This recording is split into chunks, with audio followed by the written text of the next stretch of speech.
चुप रहे। मेरे अजीजों, मैं तमाशे वाली मजलिसों में जाने का आदी नहीं हूँ। मैंने सबसे पहले ही कहा यह महफिल रसूल है, इसका अदब बरकरार रखना ज़रूरी है। यहाँ अहले दिल होते हैं, अल्लाह के मलाइका उतरते हैं। बहरहाल बात मैं कंप्लीट कर रहा हूँ, तवज्जो। सफवान उमैर से कहता है मैं तुझे तलवार दूंगा, जहर में बुझा करके जा मदीने मोहम्मद सल्लल्लाहु अलैहि वसल्लम का कत्ल करके आ जा, तेरे ऊपर जितना कर्जा है सब मैं निपटा दूंगा और फिर माल भी दूंगा और तेरा बेटा भी आजाद हो जाएगा। तो उमैर बिन वहब कहता है ठीक है, मैं इस काम के लिए राजी हूं। तलवार लिया। ये बात कहाँ हो रही है? खाने काबा के सामने हतीम में बैठकर सिर्फ दो लोग हैं और कोई नहीं है। तलवार को जहर में बुझा करके मदीने आ गया उमैर बिन वहब। तवज्जो मेरे अजीजों, अब इश्क रसूल क्या है, नामूसे रसालत की हिफाजत क्या है, इस बात से सुनो। जब उमैर बिन वहब मदीने पहुंचता है मस्जिद नबवी के बाहर, लेकिन सामना किससे हो जाता है? हजरत उमर इब्न खत्ताब से, अमीरुल मोमिनीन। हुजूर पाक सल्लल्लाहु तआला अलैहि वसल्लम मस्जिद नबवी में है, हजरत उमर इब्न खत्ताब चंद सहाबा के साथ बाहर खड़े हैं। जैसे ही हजरत उमर ने उमैर बिन वहब को तलवार लटकाए हुए आते देखा, गजबनाक हो गए। सबसे पहले अपने साथियों से क्या कहा? खुजू हादल कल्ब, पकड़ो इस कुत्ते को। अब लोगों को ये लगता है आप बार बार तकरीर में कुत्ता कहते हैं, और कुछ लोगों को लगता है ये गाली आप देते हैं, सख्त जुमले बोलते हैं। मेरे अजीजों, हुजूर के दुश्मनों के लिए ये जुमला बोलना उमर इब्न खत्ताब की सुन्नत है। अमीरुल मोमिनीन उमर इब्न खत्ताब ने कहा खुजू हादल कल्ब, पकड़ो इस कुत्ते को। जाकर के सहाबा ने पकड़ लिया, उमैर बिन वहब को पकड़ लिया। हजरत उमर ने अपना गमछा निकाला और उसकी गर्दन में डालकर मरोड़ दिया और पकड़ के लाए। पूछा क्यों आया?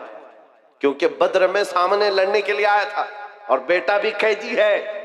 उसने कहा कि नहीं, बस मैं अपने बेटे से मिलने आया हूं, मैं अपने बेटे से मिलने आया हूं, मेरा बेटा तुम्हारे पास कैद है। हजरत उमर ने कहा तुम्हारा जवाब मैं बाद में दूंगा। अपने साथियों से कहा इसको पकड़ के रखो, पहले हुजूर से इजाजत लेकर आता हूं, इसका क्या करना है। हजरत उमर हुजूर पाक की बारगाह में आए, कहा या रसूल अल्लाह, उमैर बिन वहब आया है, शैतान कुरैश जिसने बद्र में काफिरों को भड़का कर लाया था, और मुझे उसकी नीयत अच्छी नहीं लगती। आशिक रसूल को बहुत दूर से खुशबू आ जाती है और दुश्मनों की महक भी आ जाती है।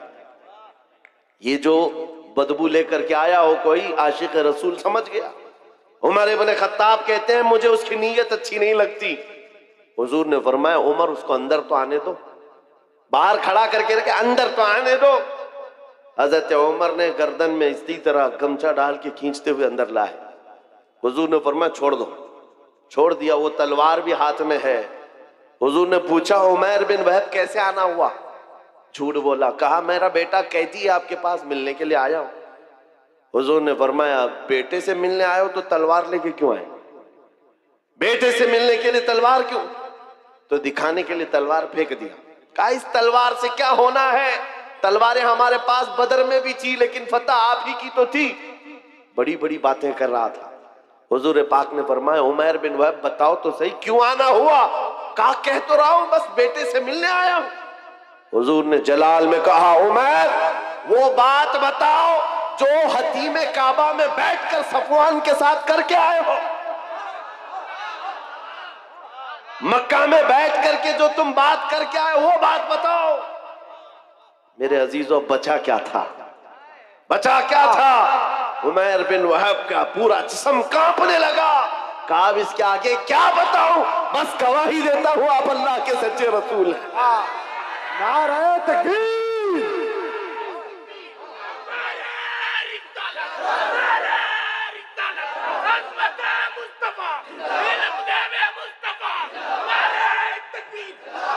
मैं ये तारीख बता रहा हूं, जहां जहां जालिमों ने कोशिशें की हैं, जिसको हुजूर पाक के खिलाफ खड़ा करने के लिए अल्लाह ताला ने उन्हीं को नबी का गुलाम बना दिया।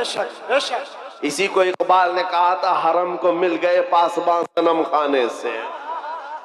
आज भी हम मायूस नहीं हैं। आज भी हमारे इधर उधर जितने भोंक रहे हैं, कल इनकी नस्लों में हुजूर के आशिक पैदा हों इंशाअल्लाह। हाँ, तुम मस्जिदों को तोड़ करके सोचते हो सनम खाने बना देंगे, इंतजार करो, वो वक्त भी आएगा जब तुम्हारे ही बच्चे इन दीवारों से अल्लाहू अकबर की आवाज भी लगाएंगे, क्योंकि अल्लाह रब्बुल इज्जत की सदा है ये। और तारीख ये बताती है, जहां जहां से तोड़ने की कोशिश किया है, मेरे रब ने वहीं से इस्लाम के मीनार को बुलंद किया। उमैर बिन वहब कत्ल करने आया है, जहर में बुझी हुई तलवार लेकर आया है। हुजूर का एक इशारा था कि तलवार गिरी, जिसमें कपकपी आ गई, और उसके बाद बचा क्या था? फिर जिंदगी भर हुजूर की गुलामी में आपने काटी है पूरी उम्र। हुजूर पाक के आशिकों में शुमार होता है उमैर बिन वहब का, लेकिन हजरत उमर इब्न खत्ताब का मसलक भी तो देखो। मस्जिद के बाहर पकड़ कर के लाए थे, गर्दन में गमछा डालकर, और क्या कहा था? खुजू हाजल कल, पकड़ो इस कुत्ते को। लेकिन जैसी हुजूर की मोहब्बत में आ गए उमैर बिन वहब, आए गले लगा लिया, सीने से सीना लगाया, और उसके बाद बाहर लेकर के गए और सहाबा से कहते हैं, सुनो मेरे साथियों, थोड़ी देर पहले मैं खिंजीर से ज्यादा बदतर इसको समझता था, लेकिन तुम गवाह है ना, आज मैं इसको अपने हकीकी बेटे से ज्यादा मोहब्बत करता हूं। इसलिए कि मोहब्बत का पैमाना सिर्फ इश्क रसूल है, हुजूर की मोहब्बत है। नारे तकबीर, नारे रिसालत। मेरे अजीजों, ये बात समझ करके चलो, जहां जहां से जालिमों ने मिटाने की कोशिश की है, रब तबारक व तआला ने वहां से इस्लाम के मीनार बुलंद की। एक बार ऐसा भी हुआ, अभी मैंने शुरू में कहा था, वो जुमला फिर से आपको दोहराता हूं। मेरे अजीजों, मक्का में एक दिन ऐसा भी आ गया कि एक पत्थर की मूरत बोलने लग गई, बुत बोलने लग गया, और बुत की पुजारियों के वारे नहीं आ रहे। होता है ना, कभी दूध पी रहा है, पानी पी रहा है, वो कोई भी कहीं से पिला रहा है, कहीं से पाइप लगा रहा है, लेकिन ये भी अकीदत से जुड़ी हुई बात है। लोग इसको भी पता नहीं क्या क्या बनाते हैं। हाँ, बहुत सारे जगह पर हमने सुना है कि आज भी कई मूर्त ऐसे हैं जो लड्डू भी खाते हैं, पेड़े भी खाते हैं। मक्का में ऐसा हुआ था। अरे लड्डू नहीं खा रही थी मूर्ति, दूध नहीं पी रही थी, सीधे बात कर रही थी। बात कर रही है, मामूली बात नहीं है, पत्थर की मूर्ति बात कर रही है, और वो भी हुजूर के खिलाफ, नौजुबिल्लाह, हुजूर के खिलाफ बात कर रही है। अब पुजारियों को इससे बड़ा क्या, सबसे बड़ी दलील थी, जो पूजा करने वाले थे सबको बुलाया, आओ आज हमारा खुदा सच्चा साबित हो गया। सबको जमा किया, आओ देखो मोहम्मद की हकीकत हमारा खुदा बता रहा है। जो भी आता लोग जमा होते, वो पत्थर बोलने लगता नबी पाक सल्लल्लाहु अलैहि वसल्लम की शान के खिलाफ। माअज़ल्लाह हुजूर की गुस्ताखी कर रही थी पत्थर की मूरत। सब आए। अब सहाबा जो थे, ईमान वाले थे, इनके दिलों में भी ये बात आई, ऐसे कभी हालात आए तो नर्वस होने की जरूरत नहीं। सब डरे कि क्या पत्थर की मूरत बोल करके उनके अकीदों को मजबूत कर रही है। हुजूर के पास आए, कहा आका ऐसा ऐसा मामला आ गया है मक्का में, आपकी शान के खिलाफ पत्थर बात कर रहा है। हुजूर ने फरमाया चलो हम भी देखते हैं, चलो हम भी चलते हैं। हुजूर पाक सल्लल्लाहु ताला अलैहि वसल्लम अपने सहाबा के साथ आए। अरे बड़ा मजमा था, पत्थर बोल रहा हो तो कितने लोगों में वैसी न्यूज फैल जाए, और सब देखने के लिए आ गए, सब जमा हो गए। और उनकी तो ईद थी, हमारी तो ईद है, खुदा बोल रहा है, खुदा बोल रहा है, जिसकी इबादत करते थे वो बोल रहा है। अब हुजूर जब तशरीफ लाए तो बोलती बंद हो गई, अब नहीं बोल रहा था। हुजूर ने पूछा क्या बोल रहा था बताओ। अब वो बेचारे इधर से उधर उसको मना रहे हैं, बोलो जो सुबह से बोल रहे थे, बोलो जो सुबह से बोल रहे थे। हुजूर है, हुजूर पाक सल्लल्लाहु अलैहि वसल्लम सामने है, लेकिन वो पत्थर की मूर्ति बोल ही नहीं रही, नहीं बोल रही है। बहुत देर तक कोशिश किया, सहाबा खामोश खड़े थे, लेकिन बाकी लोगों ने कहा हम सब गवाही देते, हम सुने हैं ये आपके खिलाफ बोल रही थी। हुजूर पाक ने कहा अच्छा ठीक है, बोल रही थी ये मूर्त। तो हुजूर ने उसको हाथ लगाकर कहा बोल लो जो बोल रही थी। पत्थर फिर बोल पड़ा, अशहदु अन्ना मुहम्मद रसूलुल्लाह, मैं गवाही देता हूं मोहम्मद अल्लाह के रसूल हैं। हुजूर पाक ने जब ये कहा यही बोल रही थी तो सबकी बगलें झांकने लग गए, सब चेहरे उतर गए और कुछ ने तो उसको गिरा भी दिया। सुबह से दोपहर तक खुदा था, अब नहीं है। हुजूर की शान में बोलने लग गया। पत्थर कैसे बोल सकता है, पत्थर कैसे बात कर सकता है? मेरे अजीजों, ये क्या मौजज़ा था। अब मैं आपको बताऊं, हुजूर अकरम सल्लल्लाहु ताला अलैहि वसल्लम जब वहां से वापस लौटने लगे, सहाबा इकराम फरमाते हैं हम इसी ताज्जुब में थे कि क्या माजरा था। बीच रास्ते में हुजूर अकरम सल्लल्लाहु अलैहि वसल्लम खड़े हो गए, किसी से बातचीत करने लगे। एक साहब आए हुए थे जिनके तलवार में खून के कतरे टपक रहे थे। हुजूर पाक ने पूछा कहां से आ रहे हो? सुनो, वो कोई इंसान नहीं, वो जिन्नात सहाबी रसूल थे, हुजूर के आशिक थे। कहा या रसूल अल्लाह, ये पत्थर कुछ नहीं बोल रहा था, उसके अंदर घुस करके एक काफिर मुशरिक जिन बोल रहा था। जिन्नात में से एक गुस्ताख था आपका, वो दाखिल होकर बात कर रहा था और इनको पागल बना रहा था। और इसका चर्चा जब हम में मशहूर हुआ, लोगों ने, हमारे जिन्नात ने ये बताया हुजूर की शान में एक कुत्ता जाकर जिन्नात में से भौंक रहा है। आका मुझसे रहा ना गया, मैं उठा और तलवार लेकर आया और जिस वक्त मैं पहुंचा तो देखा आप भी मजमे में आए हुए थे। आपके आने से पहले मैंने उसकी गर्दन मार दी और जब आपने कहा बता कौन है, उस वक्त मैं बोला था अशहदु अन्ना मुहम्मद रसूलुल्लाह।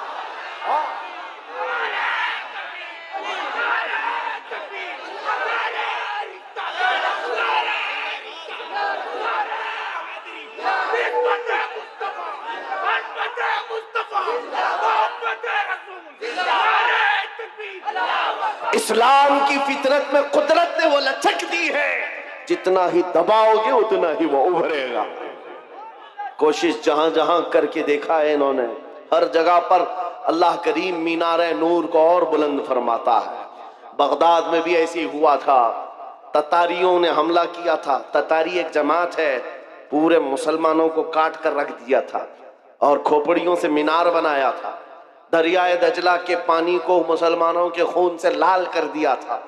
और दरबार में एक बार ततारियों के बादशाह ने एक ईसाई पादरी को बुलाया था और चंद मुसलमानों को जंजीर में बांध करके उसके दरबार में खड़ा किया था। पीछे हाथ बंधे हुए उलमा हैं, मोमिनीन की जमात है, लेकिन एक ईसाई पादरी को बुलाया और कहा इनके नबी की शान में खूब गालियां दो और इनको जलाओ, इसलिए कि दुनिया को अच्छी तरह से मालूम है इनको काटने से मारने से उतनी तकलीफ नहीं होती, इनके नबी के खिलाफ बोलो तो ज्यादा तकलीफ होती है। आज भी वही हाल है, आज भी यही हाल है। ये दुनिया जानती है हम अपने ऊपर आए हुए जुल्म को सह लेते हैं, लेकिन हुजूर के नाम पर एक जुमला भी सहने की ताकत नहीं रखते। ये ईमान है हमारा, ईमान है। जब वो ईसाई पादरी दरबार में, भरे दरबार में भौंकने लगा हुजूर की शान, पता है उस वक्त क्या हुआ था? बादशाह का एक पाला हुआ कुत्ता, जिसको सोने की जंजीर से बादशाह बांधता था, ट्रेंड कुत्ता है, आवारा कुत्ता नहीं, पाला हुआ। और पाले हुए कुत्ते हर चीज जानते हैं। वो कुत्ता वहीं से भौंकने लगा पादरी के ऊपर और लोगों ने कहा पादरी को कि चुप हो जा, बादशाह का कुत्ता नाराज हो रहा है।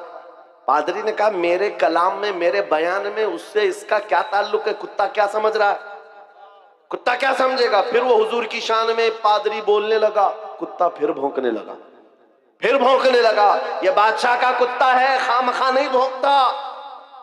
पादरी किसी की नहीं सुना। फिर तीसरी बार हुजूर की शान में गुस्ताखियां, हर्जा सराई करने लगा। कुत्ता जंजीर तोड़कर निकल आया और भरे दरबार में आया और ऐसा हमला किया उस पादरी के ऊपर, चढ़कर दम जदन में उसको फाड़ कर दो टुकड़े कर दिए। ऐसी हैबत तारी थी सबके ऊपर, ऐसी हैबत तारी थी, कोई कुत्ते के करीब नहीं जा रहा था। बादशाह कुर्सी से खड़ा है, दरबारी सब खड़े हैं और उस वक्त जो मोमिनीन है, उलमा की जमात, जंजीरों में उनके हाथ बंधे हुए थे, वो कहने लगे मौला तेरा कैसा करम है, हाथ बंधे हुए हो मोमिनीन के।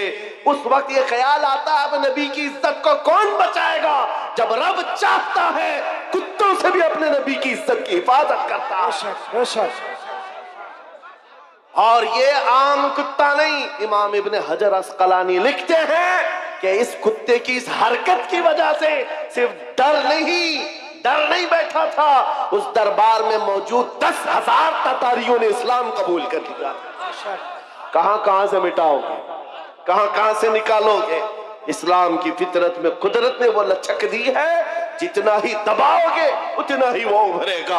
आज के दौर के कुत्तों से भी मैं कहता हूं, आज बहुत सारे लोगों को खुजली हुई है, जगह जगह बैठकर छोटी वीडियो बनाएंगे, वायरल करेंगे, इस्लाम का विनाश कर देंगे, 20 लाख लोगों को कत्ल कर देंगे। ये बातें आती रहती हैं। ऐ मेरे अजीजों, ज्यादा ध्यान देने की जरूरत नहीं, मैं उनको सिर्फ इतना ही कहता हूं, वो पहले अपनी खुजली मिटा करके दिखाएं। इस्लाम मिटाना बहुत दूर की बात है। इस्लाम किसी छोटे पौधे का नाम नहीं है, उस अजीम दरख्त का नाम है जिसकी जड़ें तहतुस सरा में है, उसकी शाखें औजे सुरैया पर हैं। तुमसे बड़े बड़े भी आए और सड़े सड़े भी आए, चंगेज भी आया, हलाकू भी आया, पता न जाने कितने आए, जिनके डिक्टेटरशिप का हाल यह था 50 लाख लोगों के कातिल भी हमारे ऊपर हुकूमत करके चले गए, इस्लाम का पाल बाका भी नहीं कर सके। आज भी इस्लाम फल रहा है, फूल रहा है, और 5 साल की नशेड़ी हुकूमतें अगर ये सोच ले कि हम इस्लाम का खात्मा कर देंगे, विनाश कर देंगे, ऐसा कभी नहीं होगा। मेरा रब फरमाता है, युरीदूना लियुत्बिउ नूरल्लाहि बिअफ़वाहिहिम व यअबल्लाहु इल्ला अन युतिम्मा नूरहु। लोग ये चाहते हैं अपने मुंह के फूंकों से इस्लाम का चिराग बुझा दे, अल्लाह अपने चिराग को मुकम्मल करके रहेगा।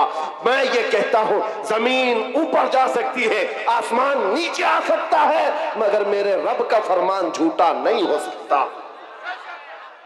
अकीदा है कि नहीं तुम्हारा? हुजूर पाक सल्लल्लाहु ताला अलैहि वसल्लम के नाम पाक को अल्लाह ताला सलामत रखेगा। ये आज हमारा इम्तिहान है, हमें देखा जाएगा हम कितने हौसले वाले, हम कितने जज्बे वाले अपने नबी पाक के लिए। मेरे अजीजों, आज तो लोगों को बात करने में भी दिक्कत होने लग गई, सोचने लग गए अगर हुजूर पाक की अजमत और उनके नामूस पर बात करूं, कल को केस ना हो जाए, मुकदमे हो जाए, और फिर मुझे पता नहीं क्या क्या सजाएं होंगी। ऐ नौजवानों, इन सब मसाइल को क्यों सोचते हो? क्या तुमने बिलाल हबशी की तारीख नहीं पढ़ी है? उन कुफ्फार ने क्या नहीं किया था। एक ड्रम में, जो लोहे का ड्रम होता था, बिलाल हबशी को दिन भर उसमें डाल के रखते थे गर्मियों में, और ऊपर से ढक्कन बंद करके, ऐसे कि कोई सख्त से सख्त आदमी भी गल जाए गर्मी से। फिर शाम को निकालते, पूछते, बता बिलाल तेरा खुदा कौन है? बिलाल हबशी कहते, मेरा खुदा अल्लाह है, मेरा रसूल मोहम्मद है सल्लल्लाहु अलैहि वसल्लम। उनका अज़्म, उनका इस्तिक़लाल, उनकी जमी हुई ये ताकत चंद सालों की बात थी। कुफार मक्का का जुल्म तो सह लिया, लेकिन मेरे अजीजों, ये मॉब लिंचिंग हमेशा नहीं चलती। चंद दिनों तक जुल्म आम हो सकता है, लेकिन कंटिन्यू नहीं। और बिलाल हबशी रज़ियल्लाहु ताला अन्हु ने इस्तिकामत का वो मजहर पेश किया था। फिर आपको पता है 6 हिजरी में जब मक्का फतह हुआ, हुजूर पाक सल्लल्लाहु अलैहि वसल्लम 10,000 सहाबा के साथ मक्का में आए थे, और पहली नमाज हरम पाक में पढ़ी जा रही थी ऐलान के साथ। तो उस वक्त अल्लाह के नबी ने अजान देने के लिए काबे की छत पर बिलाल हबशी को चढ़ाया, ताकि दुनिया ये देखे, जिसको तुम गलियों में रस्सी डालकर खींचते थे, हुजूर के नाम पर जिसको तुम कोड़े मारते थे, हुजूर के नाम पर जिसको तुम सिल पर सुलाते थे, गरम रेत पर सुलाते थे, आगारों में दहकाते थे, आज उस बिलाल को रब ताला ने काबे की छत पर पहुंचाया। नाम है मुस्तफा पर जो जख्म खाता है, मौला उसको बुलंदियों पर ले जाता है। मेरे अजीजों, मिटेगा नहीं ये नाम। जो मिटाने आए वो मिट जाएंगे, मिट गए, मिटते हैं, मिट जाएंगे। आधा तेरे, न मिटा है न मिटेगा कभी चर्चा तेरा। आपको पता है ना, वो कहां गया? लखनऊ से निकला हुआ कुत्ता जिसने नाम बदल लिया था, अखबारों में देखा होगा, धर्म भी बदल लिया, कहा कि मेरा नाम आपसे ये है, मेरा धर्म भी ये है, कशका लगा लिया, धोती पहन लिया, लाल कपड़े पहन लिया, 6 महीने पंडितों के पीछे चाटते हुए घूमता रहा। उसके बाद ये वो कौम है जो अपने कास्ट के अलावा दूसरी कास्ट को बर्दाश्त नहीं कर पाती, तुझे कहां से बर्दाश्त करती? किक मार करके निकाल दिया। और 6 महीने के बाद ये बेचारा धोबी का कुत्ता न घर का न घाट का, बीच में रह गया। दीन भी छूटा, घर भी छूटा, नाम भी गया, और उधर भी नहीं अपनाया किसी ने। और आप जान बचाने की भीख मांगते हुए खड़ा हो गया कि मेरी जान की हिफाजत करो, मेरी जान की हिफाजत करो। ये जिल्लत, ये रुसवाई। मेरे इमाम ने, बरेली के ताजदार ने 100 साल पहले कहा था, या रसूल अल्लाह, जो तेरे दर से यार फिरते हैं, दर बदर यूं ही खार फिरते हैं, दर बदर यूं ही खार फिरते हैं। तुमने ये सोचा था कि मीडिया के ये दलाल तुम्हें हॉट कुर्सी पर बिठाकर इज्जत देंगे? अरे 4 दिन तुम्हें ये हॉट टॉपिक पर बिठाकर डिस्कस तो कर लेंगे, तुम्हारी आओ भगत कर लेंगे, लेकिन इनके दिन भी कितने हैं, इनके दिन भी कितने हैं, मौसम के दिन हैं। इनका हाल भी वही है जो बैलगाड़ी के नीचे चलने वाले कुत्ते की तरह है।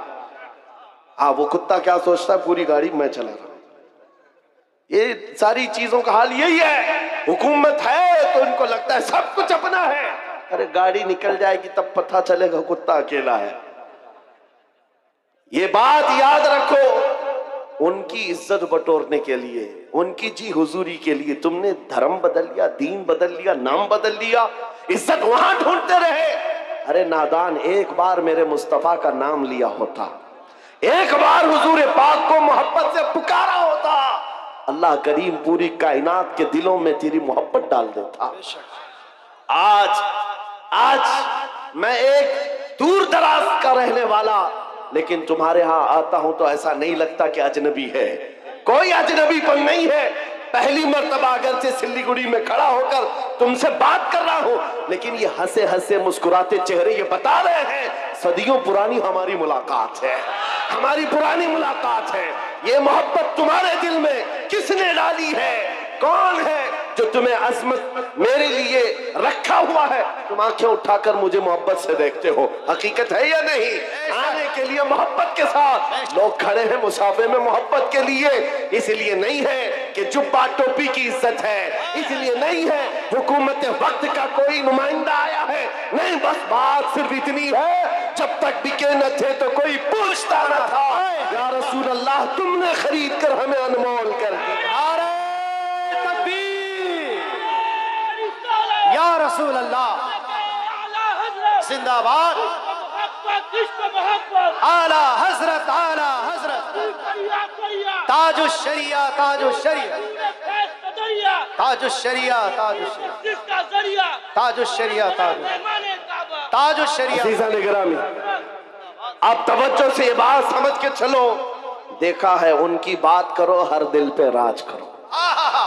हुजूर की बात करो, इज्जत कमाना है, हुजूर के आशिक, हुजूर की वफादारी, उनके दरबार की नौकरी। अब जमाना जैसा भी आए, हर नौजवान ये अज़म करके उठेगा, ये वादा करके उठेगा इंशाअल्लाह। आज के जलसे में अहद करके उठेंगे ना इंशाअल्लाह। हाँ, मैं जंग के मैदान में नहीं उतार रहा हूं, मैं तुम्हें मैदान कत्ल किताल में नहीं उतार रहा हूं, बस उस मैदान में उतार रहा हूं जब जब नबी पाक की सुन्नतों को दुनिया खत्म करने की कोशिश करेगी, आसमान से जमीन से मदद आने के लिए इंतजार नहीं करोगे। हर घर से बच्चा निकलेगा, तुम जितने मेरे नबी की मुखालफत करोगे, मैं अपने हर बच्चे को हुजूर का आशिक बनाकर निकालूंगा। हर बच्चा हमारे घर के अंदर मोहम्मद नाम का होगा और हुजूर पाक की सुन्नतों पर चलने वाला होगा। तुम कितनी दाढ़ियां निकालोगे, कितनी टोपियां छुपाओगे? ऐ मुसलमानों, ये आज़म करके उठो, मेरे हर घर का बच्चा हुजूर की सुन्नतों का आशिक होगा, निकलेगा रास्ते पर। दुनिया कल को पुकार कर कहेगी, अरे ये सिल्लीगुड़ी की गलियां नहीं नजर आती, यहाँ तो मदीने की गलियों की खुशबू आया करती। ये आज़म लेकर के उठोगे, वाह, ये आज़म लेकर उठोगे और फिर तुम्हारे अंदर ये जोश और जज्बा खुद आएगा। तुम्हें सलमान अजहरी बनने की जरूरत नहीं, ये बनाया जाता है। ये बनने की जरूरत नहीं है, बनाया जाता है।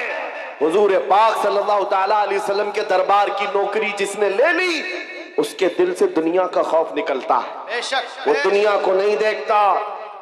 इकबाल ने कहा है, तो आलम से करती है बेगाना दिल को, अजब चीज है लज्जत आशनाई। हुजूर पाक की मोहब्बत जिसके दिल में आ जाए, दोनों आलम की उसे परवाह नहीं है कौन क्या कह रहा है, कौन क्या करने वाला है, इस बात की फिक्र नहीं। मैं यहाँ बंगाल की सरजमीन पर बैठे हुए हर नौजवान से सिर्फ इतना चाहता हूँ, अगर हुजूर की मोहब्बत में तुम नहीं खड़े होंगे तो कौन खड़ा होगा? हुजूर की अजमत के लिए तुम नहीं खड़े होंगे तो कौन खड़ा होगा? आज से ये अहद करेंगे ना, हुजूर ये पाक की मोहब्बत में हम तो गर्दन देने को तैयार है ना, जान उन पर निछावर करने को तैयार है कि नहीं? तो फिर हुजूर के नाम पर जान दे सकते हैं तो कुछ बुराइयां और कुछ गुनाह क्यों नहीं छोड़ सकते? हुजूर के नाम पर जो गाने सुनने की आदत है हम उससे तौबा करेंगे। जो फिल्मी गाने सुन करके सोते थे, जिसकी वजह से दिल में बुज़दिली आती है, निफाक आता है, गुनाहों की तरफ ले जाती है ये हरकतें। नौजवानों, तुम्हें जानबूझकर दुनिया इस नशे में डालती है। दिन भर गाने की धुन पर तुम नाचते कूदते रहो, तुम्हारे दिलों से अजमत निकल जाती है, खौफ बैठ जाता है। अब से ये अहद करके उठना, आज से जाऊंगा तो ये वादा करके जाता हूं, मैं सो जाऊं या मुस्तफा कहते कहते, खुले आंख सल्ले अला कहते कहते। जब तुम्हारी आदत बन जाएगी तो फिर दिल भी जवान रहेगा इंशाअल्लाह। 80 साल के भी हो जाओ, 90 साल के भी हो जाओ, हाथ पैर काम ना कर रहे हो, मगर मौला तुम्हारा रौब लाखों के दिलों पर डाल कर रखेगा। हुजूर के लिए अपना कुर्बान करो, वफादारी करो, और जितनी कोशिशें ये मिटाने की हो रही, कुछ नहीं होने वाला, कुछ नहीं होने वाला है। इस्लाम था, इस्लाम है, इस्लाम था, इस्लाम है, इस्लाम हाँ, ये सुबह क़यामत तक इसको रहना है। हमारा और तुम्हारा इम्तिहान आया हुआ है। इस्लाम का कुछ नहीं होगा, कुरान का कुछ नहीं होगा, मेरे नबी पाक की अजमत का कुछ नहीं होगा।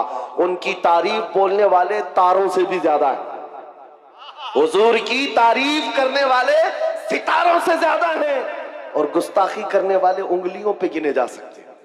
और बस उनकी तादाद इतनी है, हर जमाने में रहे हैं, और उसके बाद फिर ऐसे खो जाते हैं, किसी अखबार के कोने में भी उनका नाम नहीं मिलता, कहीं नहीं मिलता। आज वो दिल्ली में बैठकर गाजियाबाद में डासना का वो पाखंडी भौंकता था, कुछ नौजवानों को तो पता होगा, लेकिन आने वाली नस्ल को पूछना इनको पता भी नहीं रहेगा, इनको पता भी नहीं रहेगा। लेकिन आने वाले बच्चों को पूछना ये किसने कहा है मुस्तफा जाने रहमत पे लाखों सलाम, हर बच्चा कहेगा बरेली के इमाम ने कहा। नारे तकबीर, नारे रिसालत, मसलके आला हज़रत, सलाम की तारीफ करने वालों को अल्लाह ताला खत्म नहीं करता। हस्सान बिन साबित आज भी लोगों के दिलों में जिंदा है, जो हुजूर की तारीफ करते थे वह जिंदा हैं। शरफुद्दीन बूसीरी जिन्होंने कहा था मौला यसल्ली व सल्लिम दाइमन अबदा अला हबीबिका खैरिल खल्क़ि कुल्लिहिम, आज भी उनका कसीदा जिंदा है कि नहीं है? उनका कसीदा पढ़ा जाता है कि नहीं पढ़ा जाता? शरफुद्दीन बूसीरी का कसीदा याद है लोगों को। सादी शिराजी ने कहा था बलगल उला बि कमालिही कशफत दुजा बि जमालिही हसनत जमीउ खिसालिही सल्लू अलैहि व आलिही। आज भी ये जुमले मशहूर हैं, लोगों को याद हैं। अबू जहल क्या भोंकता था किसी को याद नहीं, उतबा शैबा क्या बोलते थे किसी को याद नहीं, ये दिल्ली लखनऊ के कुत्ते क्या भौंकते हैं आज क्या कल भी किसी को याद नहीं रहेगा। कल आने वाली नस्लों को अगर कोई बात याद रहेगी, ये याद रहेगी सरवर कहो कि मालिको मौला कहो तुझे, बागे खलील का गुले ज़ैबा कहो तुझे, अल्लाह रे तेरे जिस्म मुनव्वर की ताबिशे ऐ जाने जाम जाने तजल्ला कहो तुझे, तेरे तो वस ऐबे तनाही से है बरी, हैरान हूँ मेरे शाह मैं क्या क्या कहूँ तुझे। लेकिन रज़ा ने खत्म सुखन इस पे कर दिया, खालिक का बंदा खल्क का आका कहो तुझे। हो सकता है यहाँ बैठे हुए सारे लोग नात खानी नहीं करते होंगे, सब नात नहीं पढ़ते होंगे, चंद लोग ही हैं जो नात पढ़ते हैं। उसके बावजूद 100% गारंटी के साथ मैं ये कह रहा हूं, तवज्जो, बहुत बड़ी बात कर रहा हूं, बहुत बड़ी बात मैं अपने हर मजमे में ये कहता हूं और नापता भी हूं, गारंटी के साथ कह रहा हूं। बच्चों को हमारी गुस्ताखियां याद नहीं रहेंगी, हुजूर की तारीफ याद रहेगी।